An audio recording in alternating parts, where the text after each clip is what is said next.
This movie should be considered a piece of art. It wasn't a cash in on the culture, it was the culture. It is a document of the dawn of one of America's truest art forms, captured live for the world to see and be inspired from. We have to honor that. Graffiti ain't canvases, graffiti's on the trains and on the walls. Being a graffiti writer is taking the chances and shit, taking the risks, taking like all the arguments from the shit, from the police, from your own mom, you know, from your friends and shit.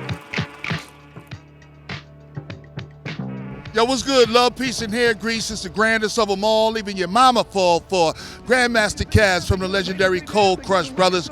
We in 5 Points, Brooklyn right now. At the 40th anniversary of Wild Style celebration and induction ceremony into the National Hip Hop Museum. I'm Jaquan, the hip hop historian with the National Hip Hop Museum. It's going to be a great day here, but we're here for the 40th anniversary of hip hop's first official film. You know about this lady reporter that's coming tomorrow? You serious? I heard that she's gonna make a story on graffiti and the rap scene and whatnot. Hey man, it's about time we get some publicity for this goddamn rap shit, you know? I'm Jeremy Beaver, CEO and founder of the National Hip Hop Museum, the world's first hip hop museum. So Wild Style follows the story of Zoro, played by Lee Quinones, and he's a graffiti writer who's going against the grain and, you know, living in the burnt-out Bronx and, you know, really trying to cut a path for himself in life. And the whole movie kind of unfolds to display this beautiful kind of cornucopia of music and culture and dance and art that sucks him in and shows us, the audience, why hip-hop is so amazing. Wild Style was meant to document a cultural movement showing how Black and Latino youth were making the best of a bad situation. The new sound of the 80s. Suddenly you hear it everywhere. Rap music.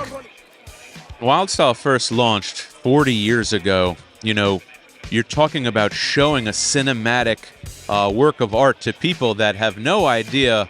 Well, first of all, hip-hop didn't even exist. It was called rap, but they don't know about rap. They don't know about breakdancing or graffiti, right? If you heard any rap records at this time, you might have heard the Sugar Hill Gang, but rap was not even a blip on the map. But once it makes it to the screen, people start seeing this new music and culture that they've never seen before. I'm Theodore, and I'm dogging my face when I get on the court. Beat Charlie Chase. Well, I'm Charlie Chase. I'm always giving you more. You can't deal with me, Grand Wizard Theodore. I'm here with Fab Five Freddy. Fab Five, can you tell us a little bit about why this movie was important to your life and career? Well, the idea that this movie became, it was my idea. I had an idea to make a film. I had an idea that graffiti and breakdancing and DJing and all that stuff should be in a movie. I knew nothing about how to make a movie, but I knew it should be in a movie. And while hanging out on the art scene in Lower Manhattan, I ended up meeting a guy named Charlie Ahern. Charlie Ahern, who had made a Super 8 feature-length film called The Deadly Art of Survival. The name of this film is The Deadly Art of Survival. Here we have a director who at the time focused a lot on capturing these raw, true-to-life stories. And I think Freddy could see that in him. I have the director of Wild Style, the great Charlie Ahern, with me. Where did the original concept and idea to make this film come from?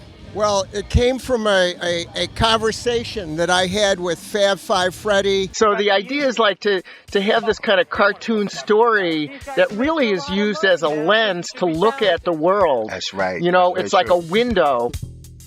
The film was made up of scenarios meant to afford whoever was on screen at the time their 2 to 4 minutes of glow. These were full scenes that, as Charlie says, were set up for the artists to showcase themselves.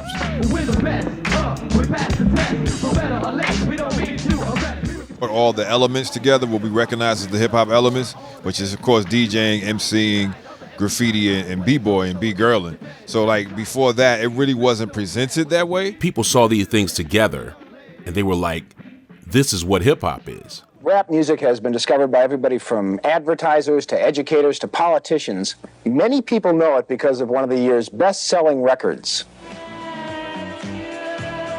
Blondie's Rapture was a hit around the nation, telling a story with music and rhymes in syncopation.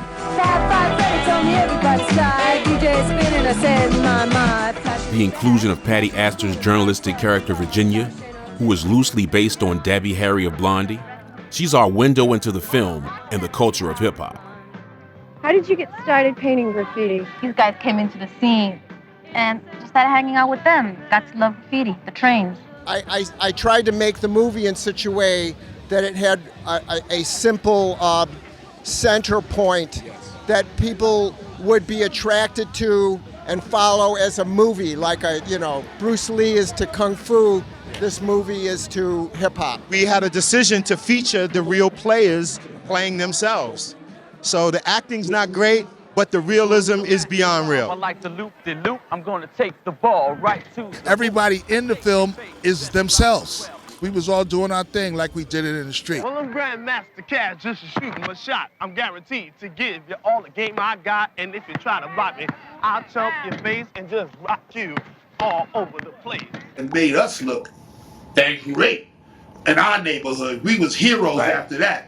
People coming to film us doing a movie in the park that we play in every day. So all our peers is all around, you know what I mean, and watching it. That was monumental for us. That's why we're winning 18-0. Yo, I don't hang out with those guys, man. I ain't got nothing to do with those dudes. Man, and I saw your female with them too. What's up with her? I've been hearing that she's been giving that stuff out to all them graffiti guys. Yo, shut the fuck up, Chico, man. This is the first generation of hip-hop that's in this movie Wild Style. We was in our natural habitat. So I'm just happy that everybody around the world, if you want to know what real hip-hop is, all you have to do is look at the movie Wild Style, and it will depict what real hip-hop is, the real people that created hip-hop, and we still here. It was the tidal wave that made hip-hop spread around the world, and it started in Japan, where the film actually premiered.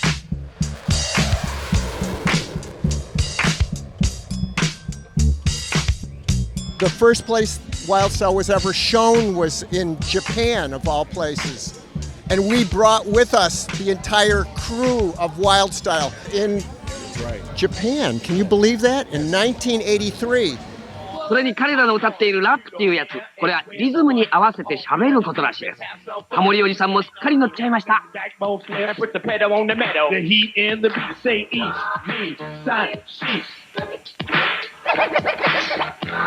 By the end of the week, there were kids spinning on their heads, I swear to God. There were DJs imitating scratch mixing. At that moment, it's the Big Bang, and hip-hop from that point went out.